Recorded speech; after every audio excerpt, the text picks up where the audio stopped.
The old man didn't say a word when he walked into the estate sale. He moved through the crowded living room the way water moves around stones, quietly, without drawing attention, without touching anything unless he meant to. Most of the people there that Saturday morning were younger, louder. They were picking up picture frames and flipping them over to check for stickers, holding lamps up to the light, negotiating over dining sets.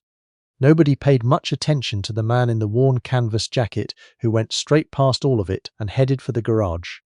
His name was Corporal Normand Bissonnette. He was 78 years old. He had a slight hitch in his right knee from something that had happened in Cyprus in 1974, and he wore his grey hair cut short the way he had worn it for 50 years, because some habits don't leave you just because the uniform does. The estate sale was being run by a man named Gareth Pollock. Gareth was 34, the youngest son of the deceased, a retired schoolteacher from Sudbury, Ontario named Douglas Pollock, who had passed away 3 weeks earlier at the age of 81. Gareth had driven up from Toronto with his wife and a rented cargo van, and he had spent 2 days pricing everything in the house with masking tape and a Sharpie. He was efficient about it. He had a system. He was, as he would tell anyone who asked, very good at this kind of thing. He had priced the stuff in the garage at scrap value. Normand Bissonnette stood in the middle of the garage and looked at the long folding table covered in old tools and hardware. There were coffee cans full of bolts. There was a drill with a cracked housing. There was a socket set missing half its sockets. And at the far end of the table, half buried under a coil of electrical wire and a broken snow shovel, there was a wooden case about 2 feet long, its latches gone green with age, the wood warped along one edge from moisture. The masking tape on the lid said $25. Normand looked at it for a long moment. Then he looked at the ceiling. Then he looked at it again. He lifted the electrical wire off carefully and set it aside. He opened the case. Inside, nestled in green felt that had gone grey with dust, was a scope. Old, very old. The body was corroded and the glass was fogged, but the engravings on the house were still there if you looked for them. Normand looked for them. He stood there in the cluttered garage for almost 4 minutes, reading things that no one else in that house would have known how to read. Then he closed the case, tucked it under his arm, and walked back inside to find Gareth Pollock. "I'd like to buy this," he said. Gareth looked up from his phone. He looked at the case. He looked at Normand, the canvas jacket, the old work boots, the quiet eyes. $25, Gareth said. "It's all junk in there anyway. Old hunting stuff or something." Normand set 2 20s on the table. "Keep the change," he said. He carried it out to his truck and drove home. It's worth pausing here before we go any further to understand something about Gareth Pollock. He was not a bad person. That's important to say. He loved his father in the way that busy people love their parents, at a distance, with good intentions, with the sincere belief that there would always be more time. When Douglas Pollock died, Gareth had been genuinely devastated. The estate sale had been his way of managing grief by managing logistics, because managing logistics was the only tool he had. But Gareth had grown up being told he was smart. He had been told this so many times by so many people that he had come to mistake it for a complete picture of himself. Smart, therefore right. Smart, therefore thorough. Smart, therefore no one in a canvas jacket who shuffled through a garage sale was going to know something he didn't know. He had glanced at the wooden case when he was pricing the garage. He had opened it briefly. He had seen the corroded metal inside and the clouded glass and the general state of disrepair, and he had thought, old hunting equipment, probably worthless, price it low and someone will take it off our hands. He had been half right about one of those things. Normand Bissonnette lived alone in a house on Elgin Street in Sudbury, 3 kilometres from where Douglas Pollock had lived, which was why he had seen the estate sale sign. He had moved to Sudbury in 1998 when he retired from the Canadian Armed Forces after 31 years of service. He had a daughter in Sault Ste. Marie he spoke to every Sunday. He had a garden in the backyard that produced more tomatoes than one person could ever eat. He had a workshop in the basement that smelled of mineral oil and cedar and the particular quiet of serious work. His wife Mariette had died 4 years ago, ovarian cancer. She had been sick for 16 months, and he had cared for her every day of those 16 months with the same focused, unwavering attention he had given to everything that had ever mattered to him. After she died, the house had become very large. He had kept busy. He always kept busy. That was the only thing he knew to do. He had been an armourer for most of his military career. Not a combat role, mostly. though he had seen Cyprus in '74 and he had been attached to a Canadian contingent during the Gulf War in a technical capacity he didn't discuss much. An armourer's job is to know weapons the way a doctor knows bodies. Not just how they work, but how they're made, what they're made of, who made them, and when and why, and what that combination of factors means when something goes wrong. Normand Bissonnette had been one of the best armourers in the Canadian forces at the height of his career. His commanding officer had put that in writing twice. He didn't have those letters on the wall. They were in a box in the closet under Mariette's wedding dress. He carried the wooden case down to the workshop and set it on the workbench. He didn't open it immediately. He made himself a cup of tea first. He sat in the chair. He kept in the corner of the workshop for exactly this kind of moment. He drank his tea slowly and he thought about what he had seen in that garage and what it meant if he was right about it. He had not been wrong about a firearm identification since 1989. He finished his tea, set the cup down and opened the case. What Normand Bissonnette had recognised in Gareth Pollock's garage, under the electrical wire, behind the masking tape that said $25, was a telescopic sight. Specifically, it was a Zeiss ZF-42 sniper scope. The ZF-42 was produced in Germany during the Second World War, manufactured for use on the Karabiner 98K, the standard German infantry rifle of the conflict. It was not a common piece of equipment. The Wehrmacht had issued millions of rifles during the war, but precision scopes were expensive to produce and required a skilled hand to zero. Most of what had made it to the field had not survived. What had survived had been captured, confiscated, sent home as battlefield souvenirs by Allied soldiers, and from there, over 80 years, scattered into attics and storage lockers and estate sales in Ontario. But the scarcity wasn't what had stopped Normand cold in that garage. What had stopped him were the proof marks. He spent 3 hours at the workbench, with his magnifying lamp and his reference books and a small brass brush and a bottle of conservation-grade solvent, working at the surface of the scope housing, with the patience of a man who has spent his entire adult life believing that the truth is always underneath the dirt if you're willing to take the time to find it. By the time he was finished, the engravings were clear. This was not a standard production ZF-42. The proof marks and the serial prefix identified it as a Waffen-SS contract variant, produced in 1943. Fewer than 200 of this specific variant were believed to have been manufactured. Fewer than a dozen were documented in private collections worldwide. Normand sat back in his chair. He was not a man who swore. He had raised his daughter to believe that strong language was a tool you kept sharp by using sparingly. But he sat there in his workshop in Sudbury for a long moment, and he said a single quiet word to the empty room. Then he picked up the phone and called his daughter. "Veronique," he said when she answered, "I need to tell you something. You have to understand what Douglas Pollock's garage had been before it was a garage." Douglas Pollock had been a school teacher in Sudbury for 38 years, grades 7 and 8, history and social studies. He had been, by all accounts, an exceptional teacher, the kind who stayed after school, who remembered the names of students he'd had 30 years ago, who wrote letters of recommendation with genuine care and specific detail. When he retired, the school held a dinner. Former students came from as far as Calgary, but before he was a teacher, Douglas Pollock had been a young man in 1962 with a fascination for the Second World War, which he had been too young to serve in, and which had therefore become, for him, a lifelong area of quiet obsession. He had collected militaria for decades. Not weapons. He had no particular interest in weapons as weapons, but the objects of history, the material record of those years. Maps, photographs, insignia, equipment, documents. The kind of things that ended up in boxes at estate sales, priced at scrap value by a son in a hurry who had never once shared his father's particular fascination. Gareth Pollock had not known what his father had. He had not known about the scope specifically, because Douglas Pollock had not been a man who explained his collections to his children. He had simply lived with them, in the way that some people live with their deepest interests, quietly, seriously, not requiring anyone else to understand. The scope had been in Douglas's possession for over 40 years. He had acquired it from a widow in Timmins in the early 1980s, the estate of a Canadian veteran who had brought it home from Europe in 1945. Douglas had known what he had. He had kept it properly stored, out of light, in the case with the green felt.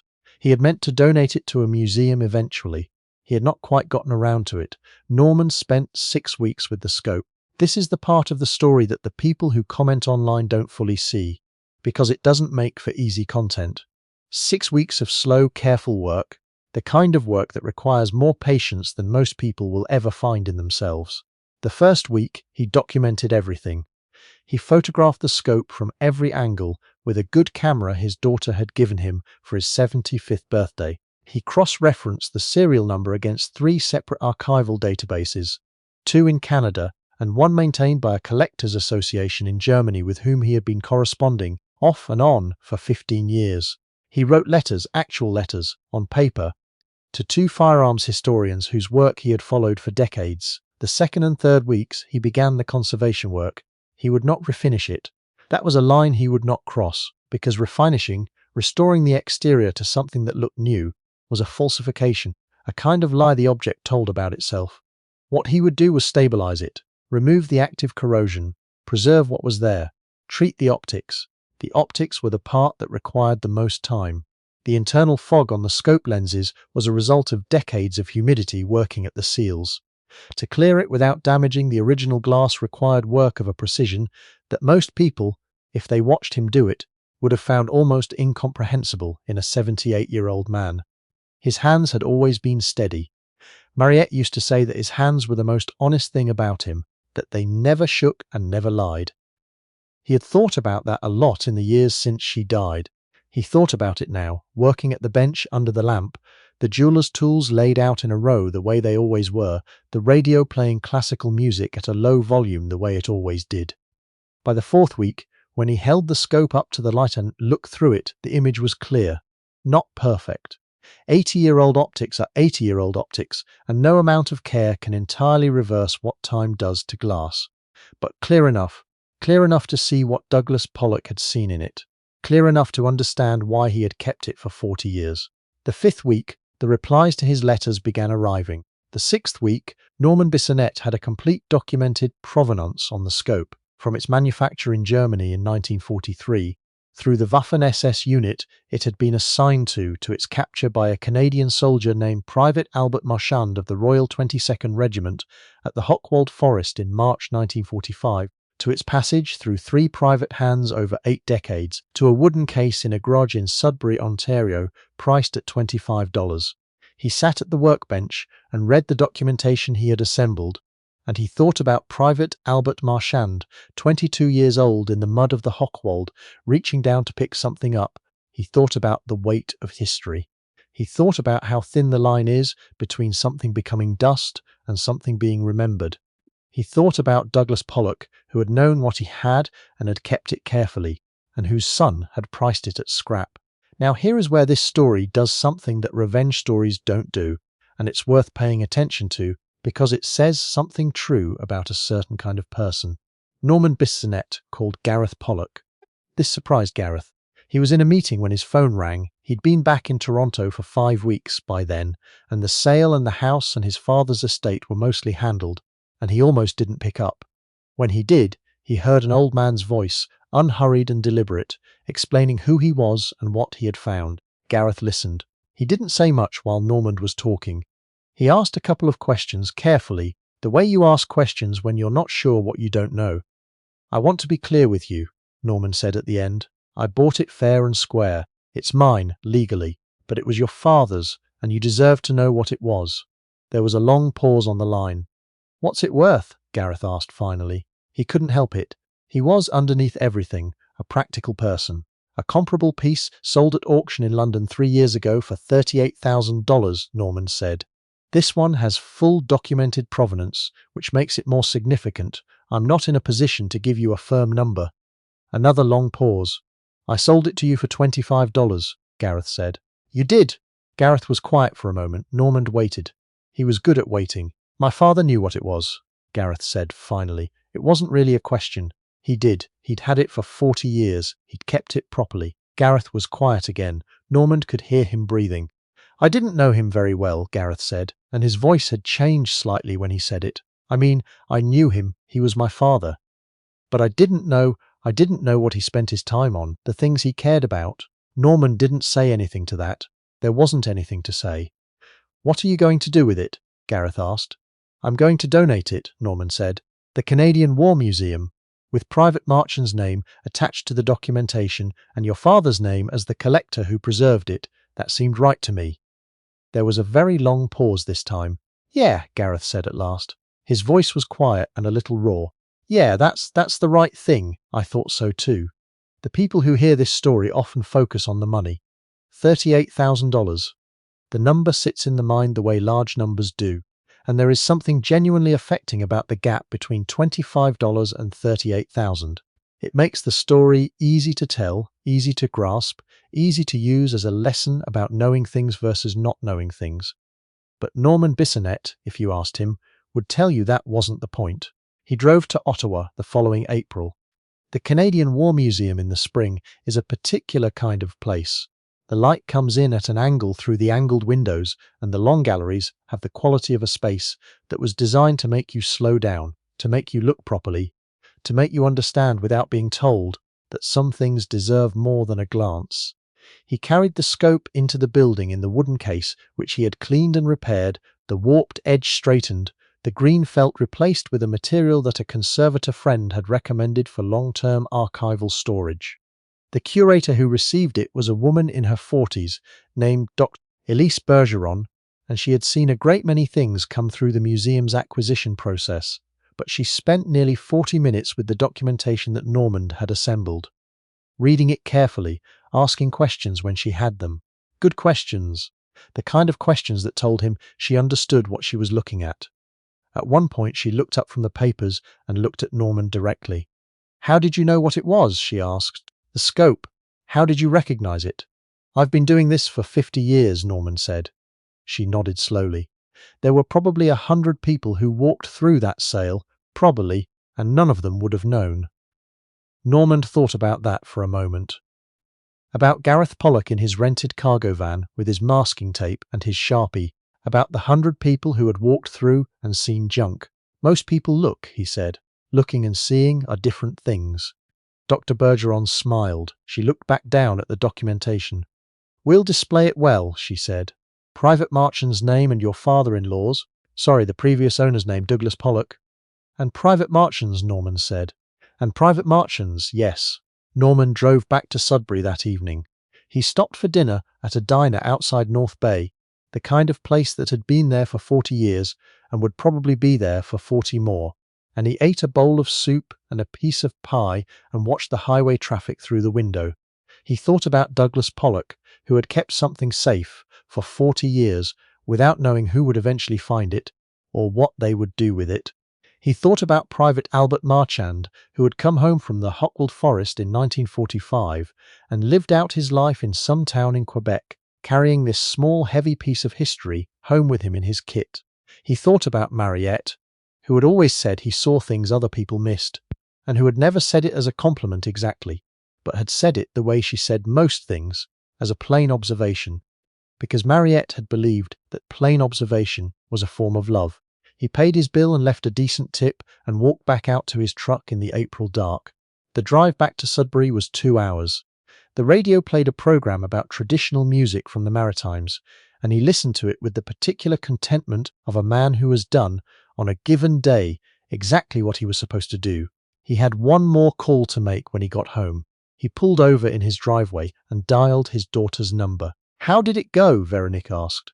She had known about the trip. She knew about most things eventually. "Well," he said, "it went well. Was it what you thought?"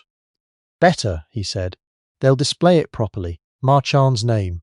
And the Pollock man, the father who kept it. What about you?"